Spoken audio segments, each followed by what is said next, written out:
Hello everyone, welcome to Inspection IAS Daily News Analysis. Today we are going to discuss the important news articles of 12th May 2021 for Hindu, Indian Express, PIB and Assam Tribune. Please note that you can download this lecture PDF from our website www.inspirationias.org, as well as you can also download daily MCQ and visualizations from our website by clicking this link below. Alternatively, you can follow our social media page like Facebook, Instagram and Telegram channel for more study materials and notes. Inspiration IAS has started its online foundation batches for UPSC and other state PCS examinations.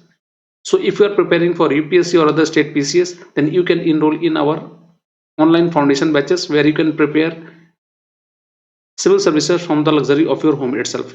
Inspiration IAS has started its mock test series for UPSC and other state PCS examinations 2021. So if you are preparing for this year prelim examinations, then you can register in our mock test series. For more information, you can call in this given number, or you can also register in our website www.inspirationias.org. So let's start our today's daily news analysis. So आज का हमारा पहला news है बीमा bamboo से related, बीमा bamboo से related. Recently Tamil Nadu agricultural university, जिसको TNAU भी बोलते हैं, उन्होंने डिजाइन किया है ऑक्सीजन पार्क। और ये ऑक्सीजन पार्क अब एक यूनिक है। कहने का मतलब ये है कि इस ऑक्सीजन पार्क में कोई ऑक्सीजन मैन्युफैक्चरिंग प्लांट नहीं है, रादर इस ऑक्सीजन प्लांट में बहुत सारे बैम्बू को ग्रो कराया गया है। ये जो आपको बैम्बू दिख रही है, ये एक स्पेशल प्रजाति, एक स्पेशल टाइप की बैम्बू है जिसको हम लोग बीमा बैम्बू बोलते हैं। इसको हम भीमा भी बोलते हैं, इसका नाम बीमा भी लिया जाता है। तो उस पूरे पार्क में इस बैम्बू प्लांट को ग्रो कराया गया है within this premises at Coimbatore with Beema bamboo. तो ये बीमा बैम्बू क्या है समझते हैं। देखिए, बीमा और भीमा बैम्बू एक तरह के superior clone quality of bamboo है which is selected from Bambusa balcooa. एक तरह की higher biomass yielding bamboo species है, उसका क्लोन बनाया गया है इस बीमा बैम्बू को। बीमा बैम्बू उसका क्लोन है। And this bamboo clone has been developed by the conventional breeding method. जो कन्वेंशनल ब्रीडिंग मेथड होता है, उस कन्वेंशनल ब्रीडिंग मेथड को यूज करके ये बीमा बम्बू बनाई गई है। इस बीमा बम्बू की एक यूनिक प्रॉपर्टीज है। आपको देख के लग रहा होगा कि ये बीमा बम्बू जो है पूरी तरह से प्लेन है। आमतौर पे हाँ रिजेस है, बट ये आमतौर पे पूरी प्लेन है और ब्रॉड है, बहुत थिक होती है। और ये जो कटा हुआ आपको पोर्शन दिख रहा है, आपको दिख रहा होगा कि ये जो थिकनेस है इस बीमा बम्बू का, ये बहुत ही ज्यादा है compare to the traditional bamboos. Then this bamboo can be use for various other purposes. इस बैम्बू का बहुत अच्छा यूज हो सकता है बहुत सारे एरियाज में। इसकी हाई बायोमास कंटेंट है and this plant is very good carbon dioxide observer. और सबसे बड़ी बात यह है कि ये बीमा बम्बू हर रोज लगभग 1 से 1.5 फीट तक बढ़ जाते हैं। तो आप समझ सकते हैं कि 1 से 1.5 फीट ये रेगुलर बढ़ते हैं। तो इसका मतलब ये होगा कि they can help in absorbing large amount of carbon dioxide from the environment. और ये एक बहुत अच्छा कार्बन सिंक की तरह काम करेंगे, as well as they can also provide oxygen to our environment. तो ये बहुत अच्छे प्लांट्स है ग्रो करने के लिए। थोड़ा आगे देखते हैं। This species is considered to be one of the fastest growing plant. It grows 1.5 feet per day under tropical condition. तो ट्रॉपिकल कंडीशन होना चाहिए 1 से 1.5 फीट बढ़ने के लिए। And it is said to be the best carbon sink to mitigate carbon dioxide emissions. तो carbon dioxide emissions के लिए बहुत अच्छा तरीका है इन बीमा बम को ग्रो कराने से। आगे इनकी इंपॉर्टेंस अगर देखी जाए तो they can provide permanent green cover. एक अगर किसी को परमानेंट ग्रीन कवर चाहिए पूरे एरियाज में, तो this bamboo can B grown easily. और आपको मालूम होगा कि ये बैम्बू एक तरह से स्टेराइल होता है, इससे किसी भी तरह का सीड वगैरह ग्रो नहीं होता है। And it does not die जल्दी, ये जल्दी मरते भी नहीं है। ये बैम्बू होते हैं, ये जल्दी नहीं मरते, बहुत दिन तक, इवन आप कह सकते हैं सेवरल 100 ईयर्स तक ये जी सकते हैं। And keeps growing without death. और इनको मौत भी नहीं होती, इनकी जल्दी डाई नहीं करते, और 100 ईयर से ज्यादा भी ये ग्रो कर सकते हैं। As a result this particular bamboo species able to establish permanent green cover. ये परमानेंट ग्रीन कवर भी प्रोवाइड करा सकते हैं। along with they can also fulfill our requirements of wood। आगे this bamboo does not require replanting for decades. आपको मालूम होगा कि ये जो बैम्बू है एक बार ग्रो करने के बाद फिर से इसको रीप्लांटिंग के लिए उतना झमेला नहीं होता है। एक बार ग्रो कर दिया तो ये खुद ही प्रोपगेट हो जाता है। Since the plants are produced through tissue culture, the culms grow almost solid and adapt to different soils and climatic condition. After every harvest cycle, it regrows and does not require replanting for decades. ये बहुत दिनों तक फिर से replanting की जरूरत नहीं पड़ती है। इनके जो कलम होते हैं is the hollow stem of a grass or cereal plant, especially that bearing the flowers. They can mitigate global warming and climate change, and as its rhizome and root formation provide a strong foundations, the plant become robust against natural forces and plays a major role in mitigating global warming and climate change. तो ये global warming और climate change के लिए काफी ज्यादा help कर सकते हैं ये बीमा बम। इस बीमा बम के क्योंकि इनके बायोमास बहुत ज्यादा होते हैं तो इनके और भी डिफरेंट यूजेस है, जैसे कि this Beema bamboo has high calorific value and it is equal to that of coal. ये लकड़ी के, ये कोयले के बराबर इनकी कैलोरीफिक वैल्यू होती है। फायरवुड की तरह भी इसको यूज किया जा सकता है। Cement industries can buy this bamboo species for their boiler, वो अपने बॉयलर के लिए ये बैम्बू स्पीसीज को खरीद सकते हैं। इवन बैम्बू के फाइबर भी बनाए जा रहे हैं, जिससे आप टेक्सटाइल इंडस्ट्रीज में इनके फैब्रिक को भी यूज किया जाएगा और वहां पर वो गारमेंट्स को भी बनाया जा सकता है। दूसरा, expert from Visvesvaraya national institute of technology VNIT जिसको बोलते हैं, नागपुर, जो नागपुर में है, are working on design of crash barriers made of Beema bamboo and coir. तो आप रिसेंटली भी न्यूज एक और सुना होगा कि इस बीमा बम्बू को ही यूज करने की बात चल रही है क्रैश बैरियर के लिए, जहां पर इस बीमा बम्बू के बैरियर और इस कॉयर को यूज किया जाएगा, which can be help in providing crash locations या क्रैश बैरियर की तरफ तौर पे। इस बीमा बम्बू का और भी यूज होता है, जैसे कि आप देख रहे हैं यहाँ पर वाटर बॉटल्स तक बनाए जाते हैं, pen stand, even pen jar वगैरह, डायरी, पेपर और बहुत सारी चीजें इस बैम्बू से आज मैन्युफैक्चर हो रही है। आप देखिएगा बहुत सारे आज जितने भी वुड वगैरह आप देखिएगा कि एयरपोर्ट वगैरह में जाइएगा तो वहां पर वो कुछ ऐसे वुड आपको प्लाई या वुड टाइप के स्ट्रक्चर दिखेंगे जो एक्चुअली बम्बू से बने हुए होते हैं पर लगते लकड़ी की तरह है। तो ये बैम्बू आज हमारे वर्ल्ड की जो सबसे बड़ी प्रॉब्लम है, एक तो कोरोना ऑब्वियस सी बात है, बट दूसरी जो प्रॉब्लम है वो है क्लाइमेट चेंज। तो उस क्लाइमेट चेंज से हमें बचाने के लिए काफी ज्यादा हेल्प कर सकते हैं ये बैम्बू स्पीशीज। तो ये आपके मेंस पॉइंट ऑफ व्यू से, इवन प्रीलिम पॉइंट ऑफ व्यू से, दोनों पॉइंट ऑफ व्यू से ये इंपॉर्टेंट है। In means it can be asked about the uses, how you can mitigate the climate change, where you can use this bamboo species for climate mitigations. हमारा अगला news है happy hypoxia. I'm sure आप सबने happy hypoxia recently news में सुना होगा, और हालांकि आज बहुत मतलब आजकल बहुत बुरी खबर आ रही है। उसमें से एक बुरी खबर ये भी है, नाम ही सिर्फ इसका हैप्पी है, बाकी ये है बुरी खबर। रिसेंटली आपने सुना होगा कि इस बार का जो कोरोना है, जो कोरोना का जो सेकेंड वेव है, आई एम श्योर ये कोरोना का सेकेंड वेव जल्दी ही खत्म हो जाएगा।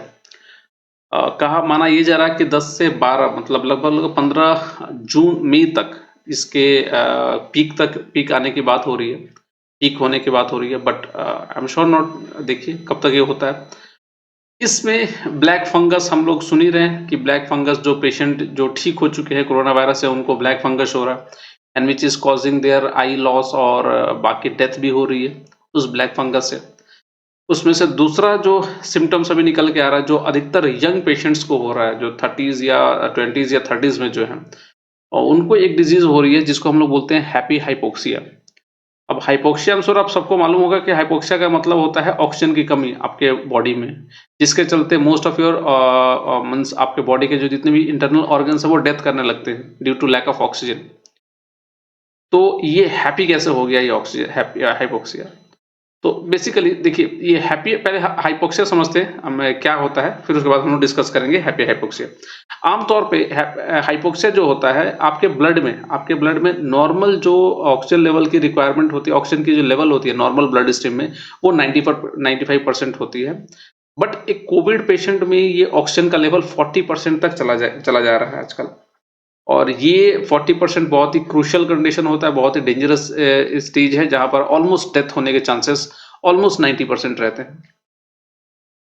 तो आमतौर पर नॉर्मल ब्लड लेवल में 95% होता है, और बट कोविड के पेशेंट में 40% हो जा रहा है। बट ये जो ऑक्सीजन लेवल डाउन होता है, आपकी बॉडी रिस्पॉन्ड करना शुरू कर देती है, आपको ब्रीथलेसनेस आना शुरू हो जाता है, आपको फीवर एंड डिफरेंट चीजें सिम्टम्स आते हैं। बट आज प्रॉब्लम क्या हो रहा है कि ऐसे पेशेंट्स जिनका इम्यून सिस्टम काफी अच्छा है एंड दे आर हेल्दी, वैसे पेशेंट को ये हाइपोक्सिया हो रही है और धीरे धीरे हो रही है।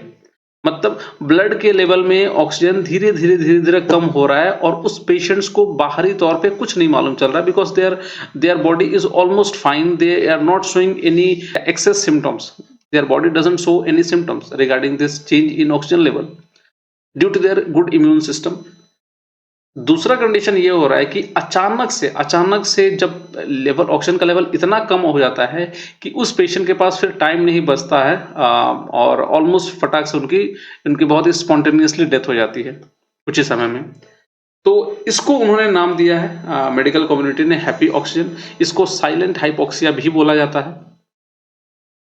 ये हाइपोक्सिया आमतौर पे होता क्यों है, इसका रीज़न थोड़ा समझते हैं।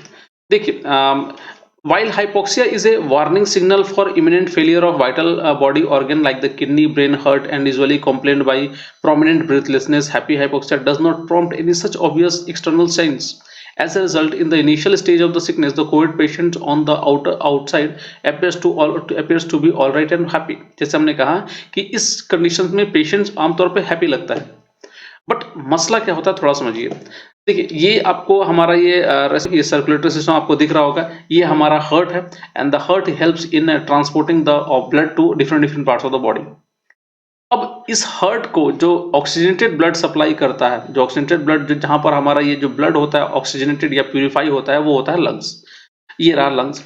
अब लंग्स के अंदर में ये कोरोना इन्फेक्ट यहीं पर कर रहा है, लंग्स में ही इन्फेक्ट कर रहा है और वहां पर हमारी जो बॉडी की जो इम्यून सिस्टम है which led to the formation of बलगम या म्यूकस बना रही है। ये म्यूकस बहुत हद तक बहुत ज्यादा बढ़ जा रहा है जिसके चलते हमारे लंग्स में पानी भर जा रहा है या जिसको हम कह रहे हैं निमोनिया, जिसके चलते सर्दी बुखार उस तरह के सिम्टम्स वगैरह आ रहे हैं और क्योंकि लंग्स में पूरी तरह से ये बलगम भरा हुआ है तो हमें सांस लेने में दिक्कत होती है। ये जो यहाँ पर आपको नलीनुमा स्ट्रक्चर दिख रहा है इसको हम लोग एल्वियोली कहते हैं और ये एल्वियोलाई ही होते हैं जो हमारे नोज के थ्रू जो एयर आती है लंग्स में ये यहीं पर आके फिल अप होती है और ये जो एल्वियोली का काम होता है कि ये जो इनके ऊपर जो ब्लड वेसल्स आपको दिख रहे हैं पतली सी कैपिलरीज टाइप कैपिलरीज, इस कैपिलरीज में ये ऑक्सीजन सप्लाई करते हैं जो एल्वियोली के अंदर भरे हुए होते हैं। तो आप समझ सकते हैं एल्वियोली एक गुब्बारे नुमा स्ट्रक्चर होता है और उसके ऊपर में ये नेट नुमा स्ट्रक्चर कैपिलरीज चिपके हुए होते हैं जो एल्वियोली के अंदर से ऑक्सीजन खींचते हैं। अब यहाँ पर प्रॉब्लम ये हो रखी है कि इस एल्वियोली के अंदर में ऑलरेडी बहुत सारे बलगम भरे हुए हैं जिसके चलते ऑक्सीजन का एक्सचेंज नहीं हो पाता और लोगों को और पेशेंट्स को लगता है कि उनको सांस फूल रहा है या उनके बहुत सारे बॉडी इंटरनल ऑर्गन फेलियर होने लगता है और पेशेंट को ब्रेथलेसनेस लगती है। तो ये तो आम है जो कोरोना में होता है, बट ये हैप्पी हाइपोक्सिया का मसला ये हो रहा है कि ये जो आपकी कैपिलरीज जो दिख रही है इस कैपिलरीज के अंदर में ब्लड क्लॉटिंग हो रही है। ये आपको दिख रहा है ये कैपिलरीज, इस कैपिलरीज के अंदर में ये क्या हो रहा है एक ब्लड क्लॉटिंग टाइप का कंडीशन जनरेट हो जा रहा है जिसके चलते ब्लॉकेज हो रही है इस कैपिलरीज में। अब ये कैपिलरीज में ब्लॉकेज होने के चलते ब्लड की सप्लाई नहीं हो पा रही है to the main arteries and to the heart, जो ऑक्सीजनेटेड ब्लड हार्ट में नहीं पहुंच पा रहा है जिसके चलते ब्लड में ऑक्सीजन की कमी हो रही है और इसके चलते हमारे बहुत सारे इंटरनल ऑर्गन मर रहे हैं। ये धीरे-धीरे हो रहा है क्योंकि एक बहुत ही छोटा पोर्शन में क्लॉटिंग हो रही है, ऐसा और भी बहुत सारे पोर्शन में क्लॉटिंग हो सकते हैं, बट ये धीरे-धीरे क्या करता है हमारे ब्लड की ऑक्सीजन को कम करता है जिसके चलते साइलेंट हाइपोक्सिया का कंडीशन आता है। आज जो डॉक्टर्स हैं इसका रीजन ये बता रहे हैं कि ये जो सार्स जो कोरोना वायरस है ये जो हमें इफेक्ट कर रहा है हमारी बॉडी उससे लड़ने की कोशिश करती है। ये जो सार्स कोरोना वायरस है हमारे बॉडी को अटैक करता है और हमारी बॉडी की इम्यून सिस्टम होती है वो इससे लड़ने की कोशिश करता है and it can be the chemical reaction which body use to show which helps in initiating those enzymes will lead to the coagulation of the blood stream, जो ब्लड स्ट्रीम को कोगुलेट करने में इनिशिएट कर दे रहा है जिसके चलते ये आमतौर पे जो ब्लड वेसल्स के अंदर ही क्या हो रहा है ब्लड क्लॉट हो जा रही है। आई एम श्योर आपको मालूम होगा जिन बच्चों ने साइंस पढ़ा होगा या बायोलॉजी आपने पढ़ा होगा इसमें आपको मालूम होगा कि हमारे ब्लड वेसल्स में कुछ ऐसे या ब्लड के अंदर में कुछ ऐसे केमिकल्स होते हैं जो प्रिवेंट करते हैं हमारे ब्लड को मींस क्लॉट होने से। जिसको हम लोग हेपारिन बोलते हैं। तो ये जो हेपारिन होता है आमतौर पे हमारे ब्लड को क्लॉट करने से रोकता है। बट जब कभी भी ब्लड कटता है तो ये ब्लड में एक बहुत ही बड़ा चेन रिएक्शन शुरू होता है which led to the formation of blood clot, और जिससे ब्लड हमारा खून बहना रुक जाता है। बट ये ब्लड वेसल्स के अंदर ही ये क्लॉट हो रहा है, and this can be due to our immune response. Hope आपको ये पूरा कंसेप्ट समझ में आया होगा इस हैप्पी हाइपोक्सिया और इस धीरे धीरे ब्लड को कम होने के रीजन से, या ब्लड ऑक्सीजन का लेवल कम धीरे धीरे कम होने का रीजन। आगे बढ़ते हैं। ये रेस्पिरेटरी सिस्टम है, इसको मैंने डिटेल में दिखाने की कोशिश किया। ये रहा ऑक्सीजन की सप्लाई जो जा रही है और धीरे धीरे यहाँ पर ब्लड क्लॉटिंग हो रही है, जिसके चलते ऑक्सीजन आगे नहीं बढ़ पा रहा है। ये आपको दिख रहा होगा, ये एल्वियोलाई है जहाँ से ये हवा आ रही है, ये ट्रैकिया और ट्रैक्यूल से, और यहीं पर आके हवा भरती है, और ये जो कैपिलरीज वगैरह होती है ये यहाँ से ऑक्सीजन लेके ब्लड तक ले जाती है। ये दिख रहा है आपको। तो ये पूरा मूवमेंट कहीं ना कहीं ब्लॉक हो जा रहा है due to clotting in different capillaries. चलिए, why do oxygen level decreases in corona virus infected patient? जैसे मैंने आपको बताया, coagulations or more simply wide spread clotting that take place in the complex network of small blood vessels in the lungs is considered by a majority of researchers and medical experts to be the primary cause of the happy hypoxia. दूसरा उन्होंने कहा है कि the underline factor behind this is an inflammatory reactions in the body most likely triggered by SARS coronavirus 2 infection and the subsequent onset of COVID-19. This in turn activate cellular protein reaction that forms blood clot and prevent cells and tissues in the lungs from receiving adequate oxygen supply. Obvious सी बात है, अगर adequate oxygen supply नहीं आएगी तो patients की obvious सी बात है, पेशेंट की जो इंटरनल ऑर्गन मरना शुरू होंगे, और एक समय ऐसा आएगा कि ब्रेन डेथ भी, उनके पेशेंट की डेथ भी हो जाती है। तो ये पूरा सीक्वेंस है हैप्पी हाइपोक्सिया और ब्लड क्लॉटिंग का रीजंस।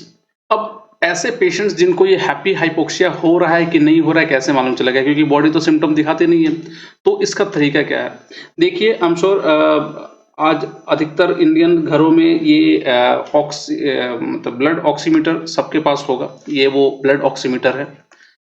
आपको करना क्या है, आमतौर पे अगर आपके घर में है तो ठीक है, नहीं है तो अगर आपको कभी अपने बॉडी में थकान वैसी अगर लगती है, और आमतौर पे फीवर वगैरह कुछ नहीं है बट फिर भी थोड़ा थकान लग रहा है, दूसरा आपके जो होठ वगैरह लिप्स वगैरह उसमें ब्लूनिश या ब्लूइश स्ट्रक्चर यहाँ पर जनरेट हो रहा है अगर, तीसरा अगर आपको बहुत ज्यादा एक्सेस स्वेटिंग हो रही है, एक्सेस स्वेटिंग, और अगर आपको थोड़े से बहुत ही ज्यादा वीकनेस लग रही है, तो आप काम कर सकते हैं, आप मेडिकल शॉप से जाकर एक ऑक्सीमीटर खरीद के लाइए और अपनी उंगली को उसके अंदर में टेस्ट कीजिए। आपके ब्लड के अंदर में 2 पल्स निकलते हैं, एक जो पल्स होता है आपके बीपी होता है और दूसरा ऑक्सीजन का सैचुरेशन बताता है, जिससे ये ऑक्सीमीटर डिटेक्ट करता है कि आपके ब्लड में कितनी ऑक्सीजन प्रेजेंट है। आमतौर पे ये ऑक्सीजन का लेवल आपको 98 से लेके 99 इवन 100 तक भी दिखा सकता है। बट अगर आपका ऑक्सीमीटर शो कर रहा है डाउन, हर रोज धीरे धीरे कम हो रहा है, तो आप इसमें लापरवाही नहीं बरतिएगा। You should directly go to the any medical care facilities, क्योंकि आपको हो सकता है कि ये हैप्पी हाइपोक्सिया का कंडीशन आपके संग होने के चांसेस हैं। ये चांसेस है, इसमें घबराने की बात नहीं है, ये आराम से ट्रीट हो सकता है, इसमें कोई बड़ी चीज नहीं है। तो ये पूरी तरह से ट्रीटेबल है। आप जस्ट आपको कुछ दवाइयाँ वगैरह दी जाएगी जिसके चलते एंटीकोगुलेटिंग फैक्टर होते हैं जो आपको लगभग ठीक कर देता है। इसमें किसी भी तरह की घबराने की चीज़ नहीं है। अपने साइन और सिम्टम्स को बस इग्नोर नहीं करना है, just go to this one. Hope आपको ये पूरा कंसेप्ट समझ में आया होगा, हैप्पी हाइपोक्सिया और उससे रिलेटेड पूरा कंसेप्ट। हमारा अगला न्यूज़ है हाकी पिकी ट्राइब ऑफ कर्नाटका से रिलेटेड। अब ये हाकी पिकी ट्राइब ऑफ कर्नाटका ये थोड़ा यूनिक है। देखिए, कहने का अर्थ ये है कि रिसेंटली कुछ हाकी पिकी ट्राइब जो कर्नाटका में रहती है, उनके ऊपर में कोरोना वायरस का इन्फेक्शन नहीं हुआ है या नहीं हो रहा है, और this peoples used to survive this corona pandemic. अब इसके पीछे कोई मेडिकल रीजन तो फिलहाल अभी नहीं मालूम चला है, बट थोड़ा समझते हैं ये हाकी पिकी ट्राइब है कौन। देखिए, Hakki Pikki tribe are semi nomadic tribal peoples. ये नोमैडिक नहीं है, सेमी नोमैडिक है, कुछ हद तक नोमैडिक है, नोमैडिज्म फॉलो करते हैं, कुछ नॉन नोमैडिक है। have 4 clans, namely the Gujaratio, Kaliwal, Mewara and Panwara. एक तो गुजरातियों, दूसरा कालीवाला और तीसरा जो है मेवाड़ा और चौथा है पनवाड़ा। ये नाम आपको अगर समझ में आ रहा होगा मेवाड़ा, तो this might be some way or other related to Rajasthan and something. सही समझे? दिस ट्राइब इज बेसिकली, माना ये जाता है कि दिस ट्राइब्स आर बेसिकली इनके ये वंशज हैं महाराणा प्रताप के। They speak many South Indian languages such as Kannada, Tamil, Telugu, Malayalam along with बिगरी बोली which is similar to Gujarati. तो सोचिए ये गुजराती के करीब लगभग बिगरी बोली बोलते हैं। द हाकीपिकी ट्राइब का मतलब होता है, हाकीपिकी का मतलब बेसिकली होता है bird catchers in Canada and it is a scheduled tribe in Karnataka. ये कर्नाटका में इनको शेड्यूल्ड ट्राइब का दर्जा हासिल है। इनकी ओरिजिन के बारे में जैसे मैंने कहा, yes, the origin of Hakkipikki tribal communities has a rich history and is said to be an ancestral relations with the legendary Rana Pratap Singh. तो राणा प्रताप सिंह के ये एंसेस्ट्रल रिलेशन इनके संग है।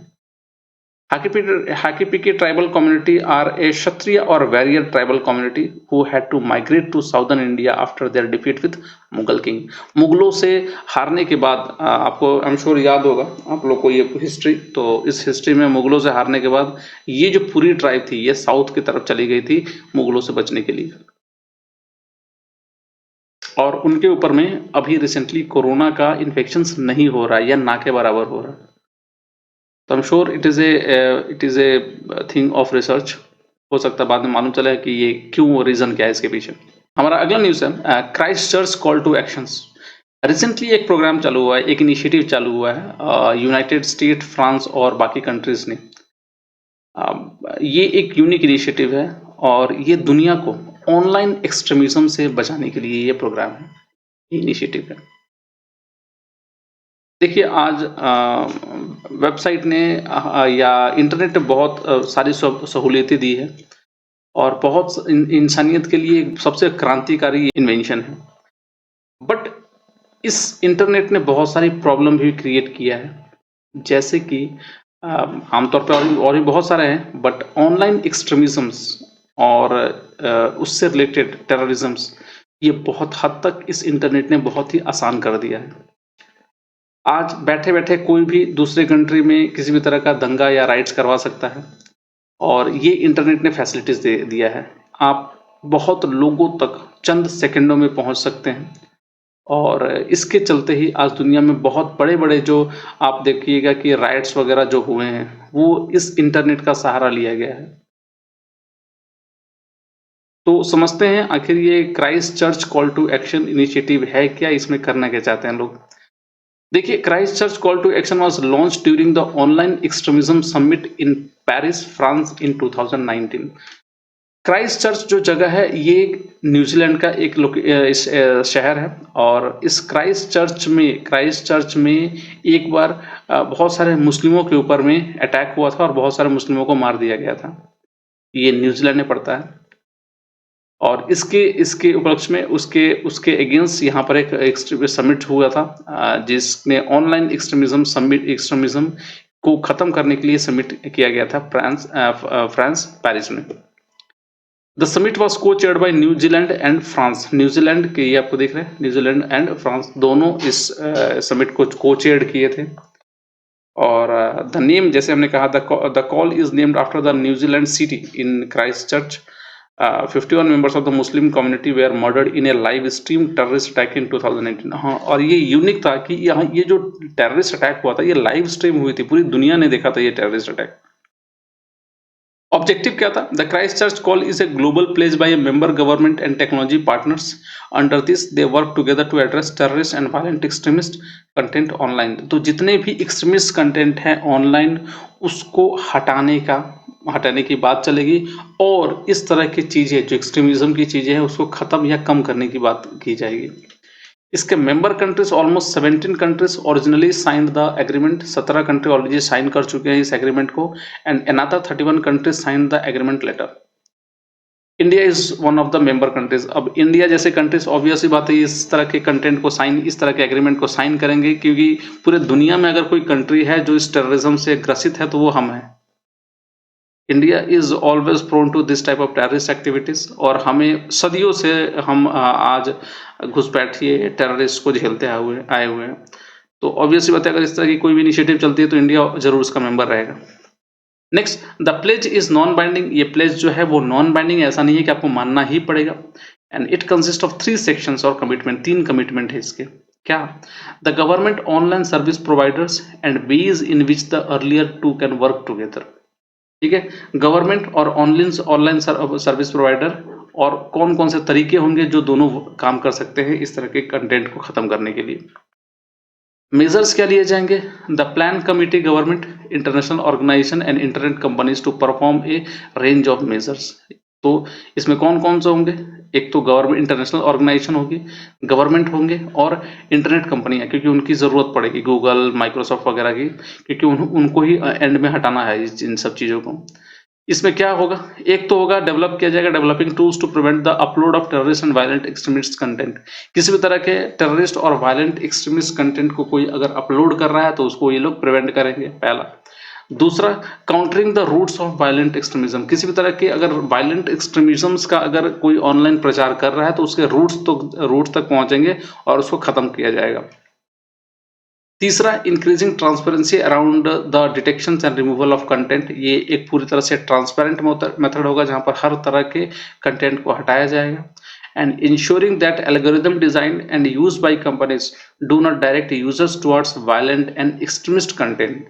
और इस तरह से एल्गोरिदम डिजाइन होगा कि यूजर्स को किसी भी तरह के इस वायलेंट कंटेंट तक वो ना पहुंच पाए। आई एम श्योर आपको आपको मालूम होगा कि बहुत सारे ऐसे कंटेंट होते हैं जो इंटरनेट ब्लॉक कर देता है। तो ये वैसा ही कुछ मेथड होगा जहां पर इंटरनेट में किसी भी तरह की वायलेंट एक्सट्रीमिज्म जो ऑनलाइन एटलीस्ट जो है उनको ना दिखाया जाए या वो लोगों के पहुंच से दूर रहे। तो ये एक बहुत अच्छा इनिशिएटिव है।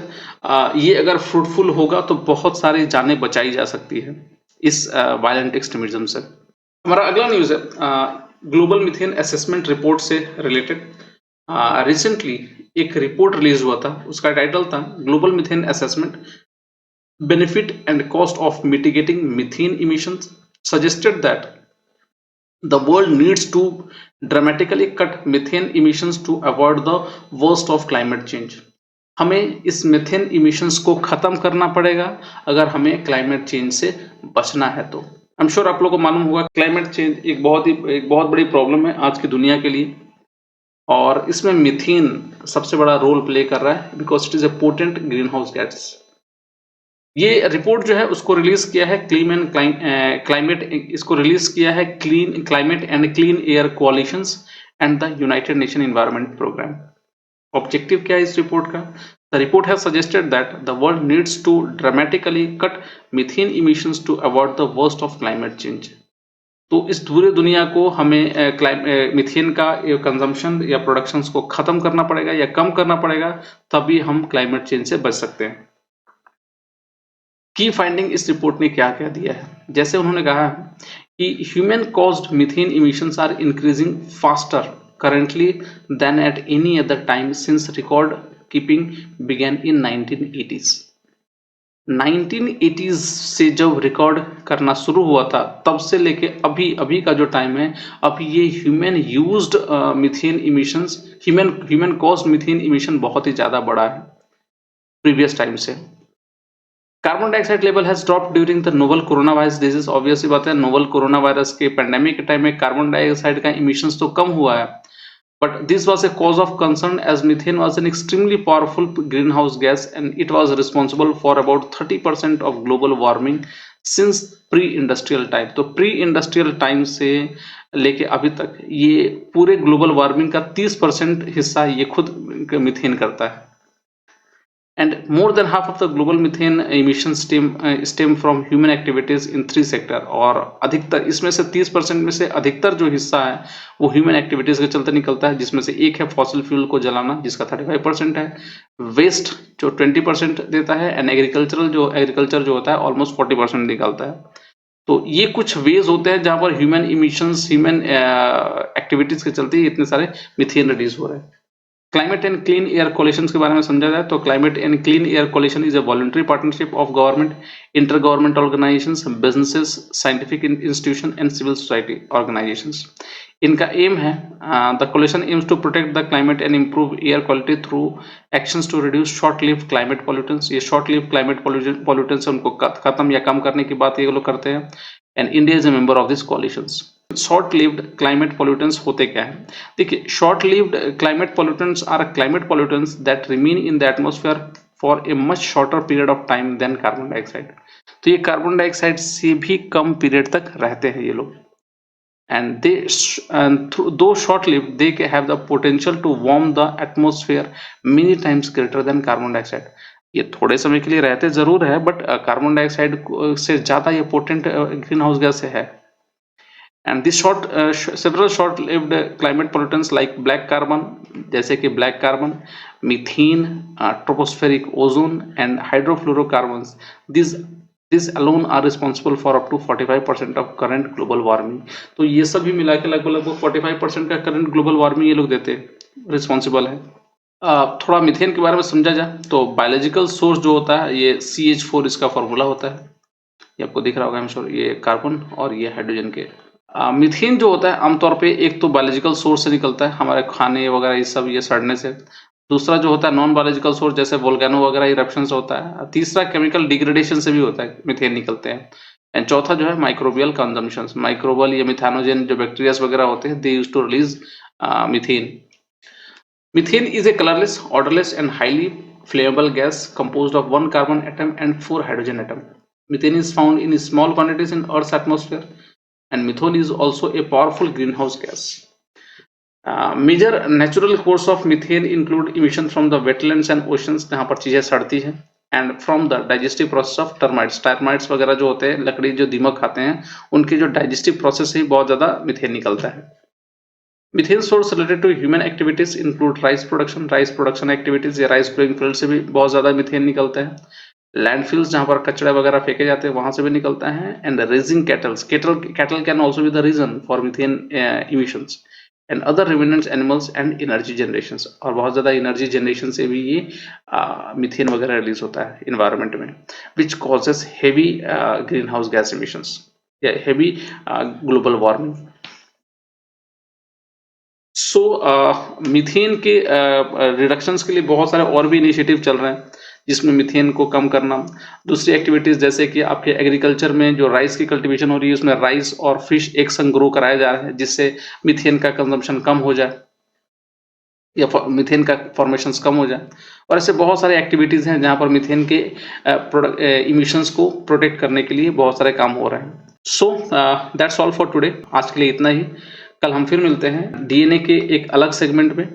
तब तक के लिए शुक्रिया।